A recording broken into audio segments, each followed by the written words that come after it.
I'm just going to say it straight up. When you're 32 and your biological clock is literally screaming at you every month, you don't have time for games. I'm Vicky, and 3 months ago, I thought I'd finally found my person. Not some immature boy who strings you along for years, but an actual man who knew what he wanted. Clayton's 35, just got out of his marriage because his ex wife basically wasted years of his life telling him she wanted kids when she really didn't. Perfect, right? Finally, a guy who's been through the whole maybe someday nonsense and came out wanting what I want, a real family. I'll be honest, when we started dating, I was completely upfront about my timeline. No beating around the bush, no playing hard to get. I told him straight up that I'm looking for marriage and kids because at my age, what's the point of pretending otherwise? Some women want to play games and act like they're cool with casual dating, but not me. I know what I want and I'm not ashamed of it. Clayton said he respected my honesty and that after what he went through with Miranda, that's his ex, he appreciated a woman who knew her own mind. The thing is, Clayton gets it in a way younger guys never could. He's already 35, so he understands that time isn't unlimited. We're both adults here. When I see my friends still messing around with guys who won't even use the word girlfriend after 6 months, I just think, what a waste. Mason and I moved pretty fast. But why wouldn't we? We're not 22 anymore. When you know someone is right for you, why drag it out? I could tell he was still a little gun shy from his divorce, which honestly made sense. Miranda really did a number on him, led him on for years about wanting kids. Then, right before their divorce, she admits she never actually wanted them. Can you imagine all those years of his life just gone? And he told me that story. I felt so bad for him. Here's this amazing guy who would make such a good father, and she just strung him along. Some women are so selfish. The best part about Clayton is that he's actually ready for something real. He's got his career figured out, he's financially stable, and he's already been through all the drama of figuring out what he wants. With him, I don't have to wonder if he's going to suddenly decide he wants to find himself or whatever. He's past all that immature stuff. When we talk about the future, he doesn't get weird or change the subject like guys in their 20s do. I know some people might think 3 months is fast to be talking about serious stuff, but honestly, what are we supposed to do? Date for 2 years just to check some arbitrary box? At our age, you figure out pretty quickly if someone is right for you. Clayton makes me feel like I can finally relax and stop worrying about whether I'm wasting my time. For the first time in years, I can actually picture my future clearly. The wedding, the house, the kids, it's all right there. That's why I planned this weekend getaway for us. Nothing too crazy, just a nice hotel where we can really focus on each other without all the distractions. Clayton seemed excited about it when I brought it up. I think he needs to get away from all the reminders of his old life and just enjoy being with someone who actually appreciates him. Plus, honestly, a romantic weekend away is exactly what our relationship needs right now. I've also been tracking my cycle really carefully lately, which I know sounds clinical, but at my age, you have to be smart about these things. I'm not getting any younger, and if Clayton and I are going to have the family we both want, timing matters. I've been using these ovulation test strips for a few weeks now.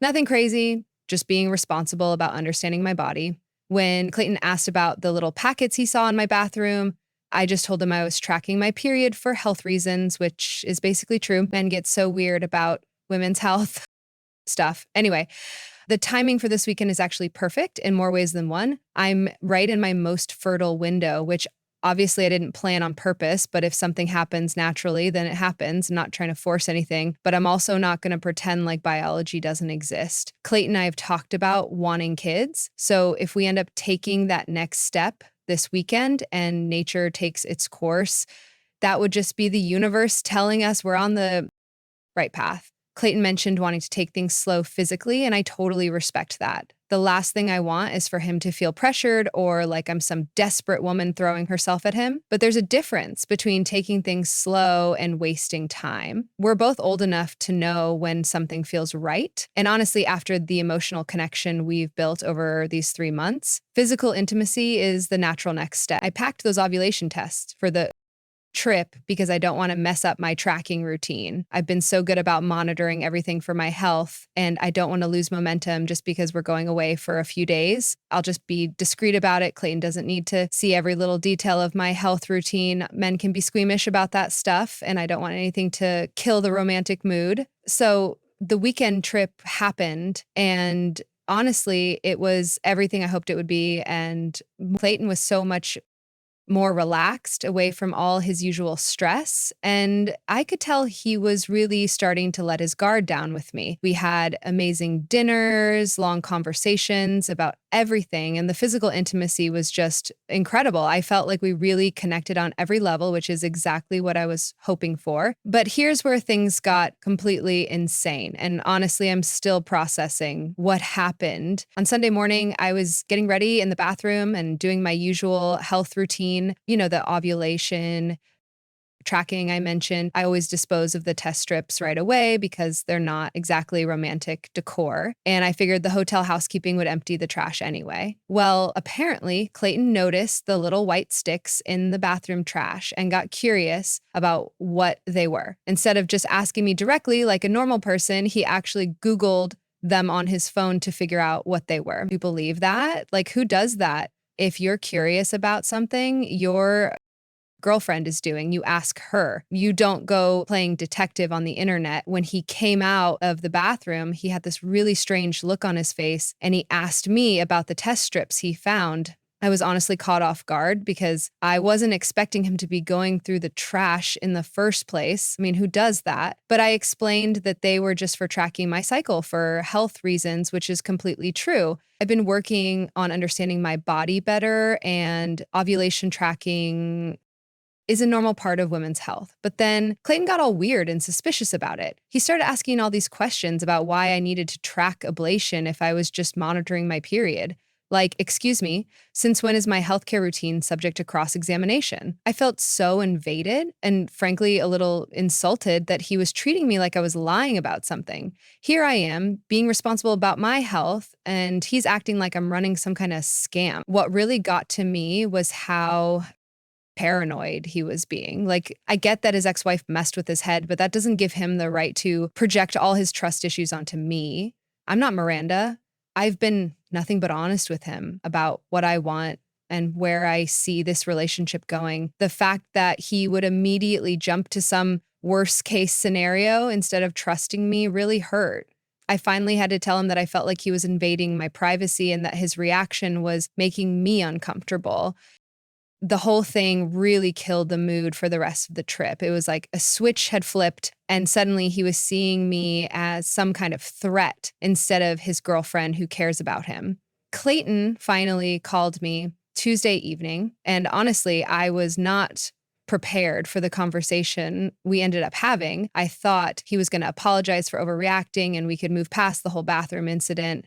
Instead, he launched into this whole speech about how he'd been thinking about our relationship and had some concerns he wanted to discuss. Concerns like, I'm some kind of business deal he was evaluating. He said he'd been doing more research about ovulation tests and realized they're specifically for tracking fertile windows, not just general cycle monitoring, like I'd told him. The way he said it was so accusatory, like he'd caught me in some elaborate lie. I tried to explain that ovulation is part of cycle tracking. They're all connected. But Clayton wasn't buying it. But then things got really ugly. Clayton actually asked me point blank if I was trying to trap him with a pregnancy. I could not believe he actually used that word. Like, who even says that? It's so insulting and paranoid. Here I am being upfront about wanting a family someday, and he's treating me like some manipulative psycho who's trying to trick him.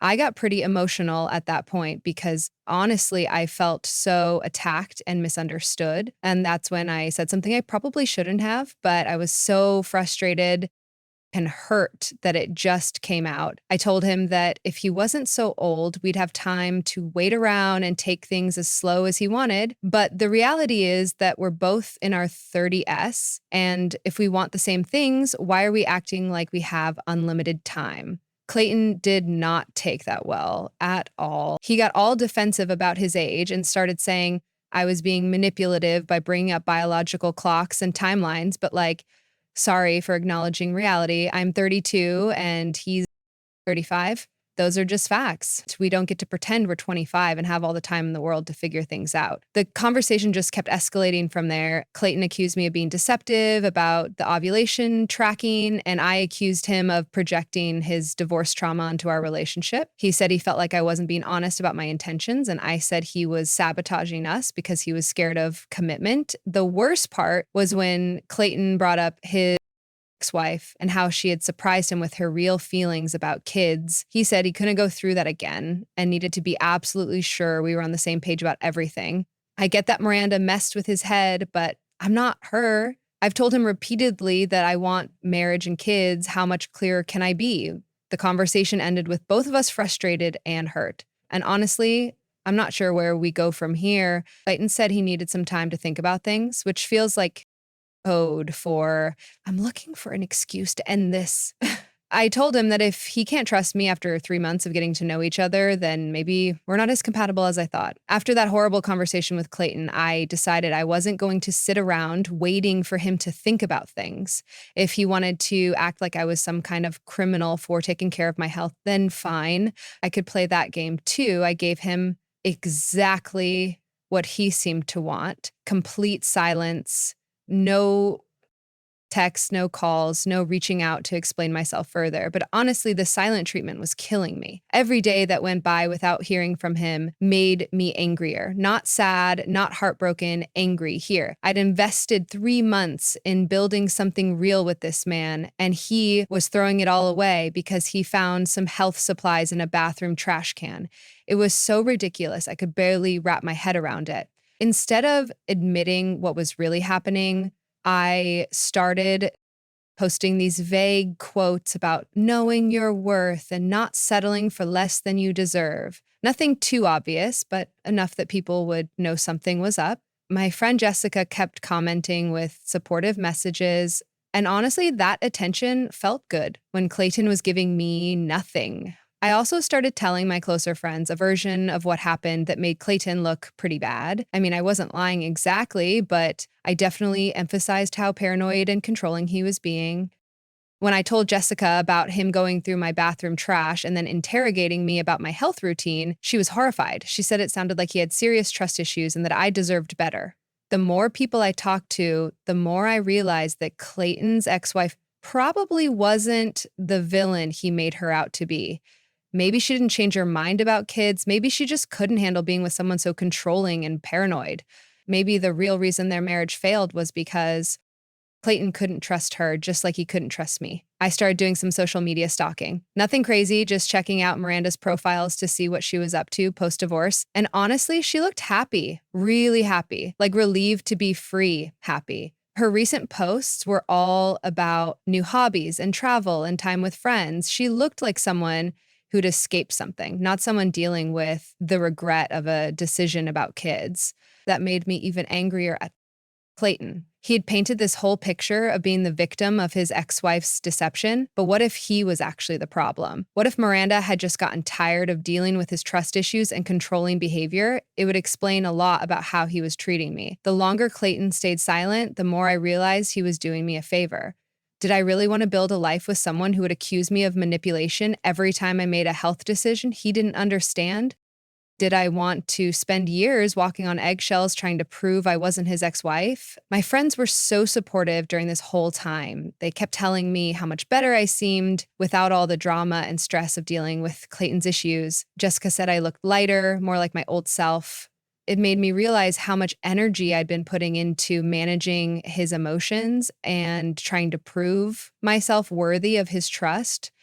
The breaking point came when I ran into one of Clayton's coworkers at the store. I'd met him a few times when Clayton and I went out, and he seemed surprised to see me alone. When he asked how Clayton was doing, I gave a vague answer about us taking some space, but then he said something that really stuck with me. He mentioned that Clayton had seemed off at work lately, distracted and moody. He said it reminded him of how Clayton was right before his divorce. All paranoid and suspicious about everything. It was like this light bulb went off in my head. This was a pattern for Clayton.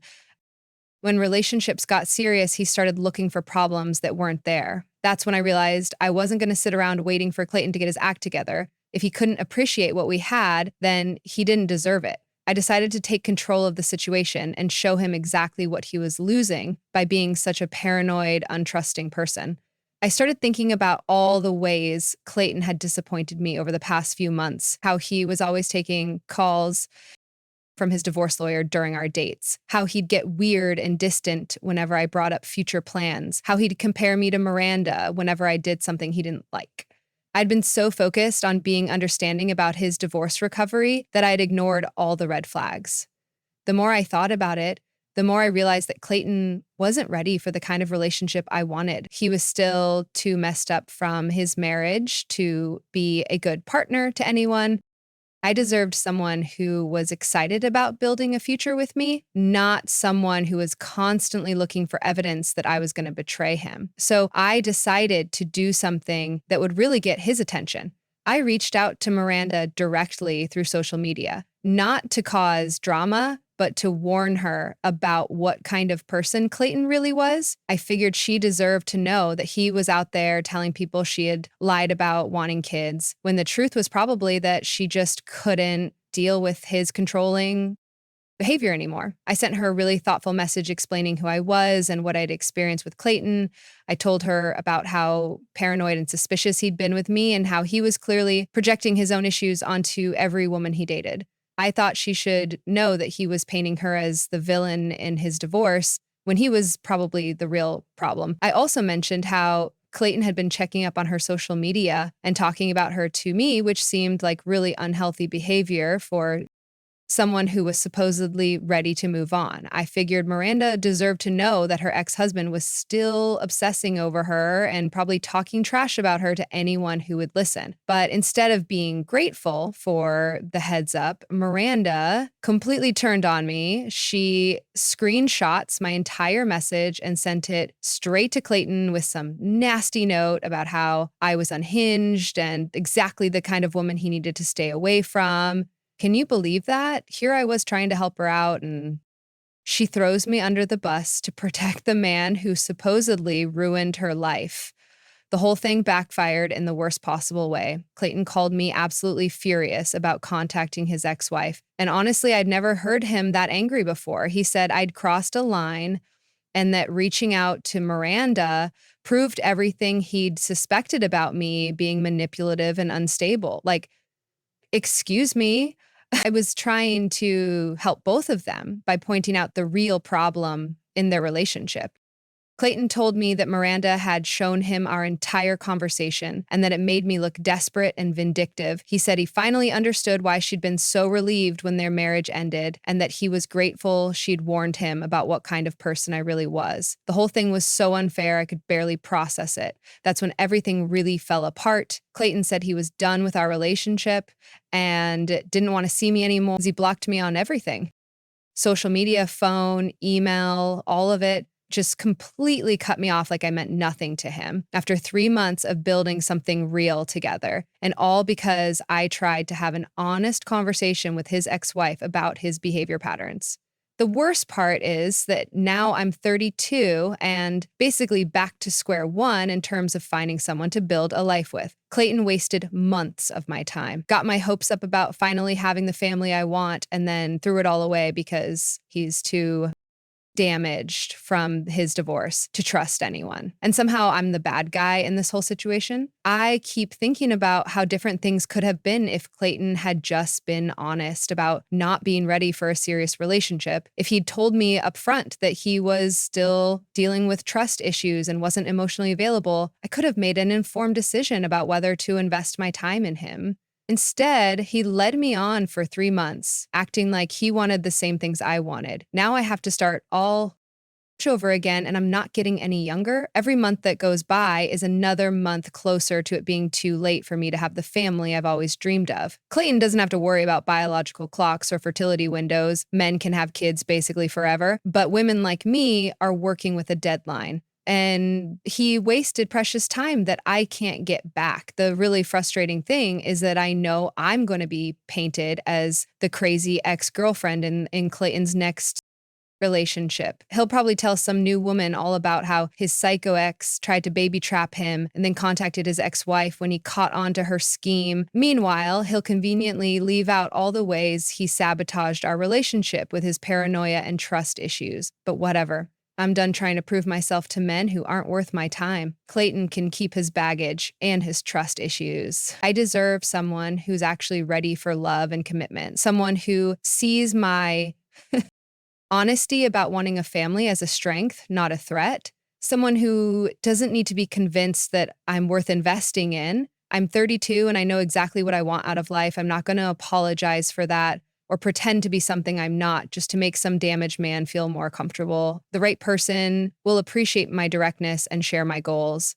Clayton clearly wasn't that person, and honestly, I'm better off finding that out now rather than wasting even more I'm on him. At least now I know what red flags to look for. Any man who's still bitter about his ex, who projects his past relationship problems onto new partners, or who sees a woman's fertility awareness as manipulation is not someone I want to build a future with. I learned that lesson the hard way with Clayton, but at least I learned it. The next man I date is going to have to prove he's actually ready for commitment, not just saying he is. I'm not going to waste my time on anyone who needs to heal or work on themselves. I want someone who's already done that work and is ready to move forward.